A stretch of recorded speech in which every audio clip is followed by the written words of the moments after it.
तर शिवनिका प्रकरणी सीए ललित पोफळेंचं स्पष्टीकरण पुढे येत आहे। शिवनिका ट्रस्ट सोबत माझा संबंध नाही असं स्पष्टीकरण ललित पोफळे यांनी दिलेलं आहे।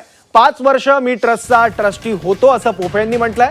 मागील 3 वर्षात खरातांशी माझा काहीही संबंध नाही, खरातांशी कुठलाही आर्थिक व्यवहार नाही असंही पोफळेंनी म्हटलंय।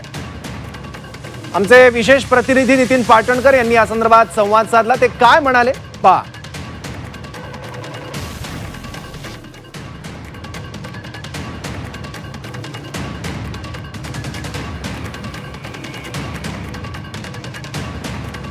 मी 5 वर्ष खरात यांच्या ट्रस्टवर ट्रस्टी म्हणून होतो।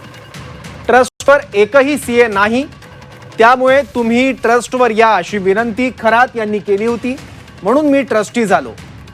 मागील 3 वर्षात माझे आणि खरात यांचे वैयक्तिक आर्थिक व्यवहार झालेले नाहीत। त्याआधी झालेले असतील तर माझ्या लक्षात नाहीत। आम्ही धार्मिक माणसं आहोत म्हणून तिथे जात होतो। माझ्या किंवा माझ्या कुटुंबियांच्या कंपन्या आणि खरात यांचा ट्रस्ट यांच्यात व्यवहार झालेले नाहीत। मी त्यांच्या वतीने अधिकाऱ्यांचे पैसे मॅनेज करत नव्हतो। माझा काहीही संबंध नाही।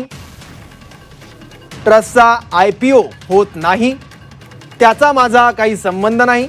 मी ट्रस्टचा सीए नव्हतो। ट्रस्टचे सीए हे वेगळे आहेत। मला SITने अद्याप चौकशीला बोलवलेलं नाहीये। बोलवलं तर जाणार असं देखील पोफळेंनी म्हटलेलं आहे।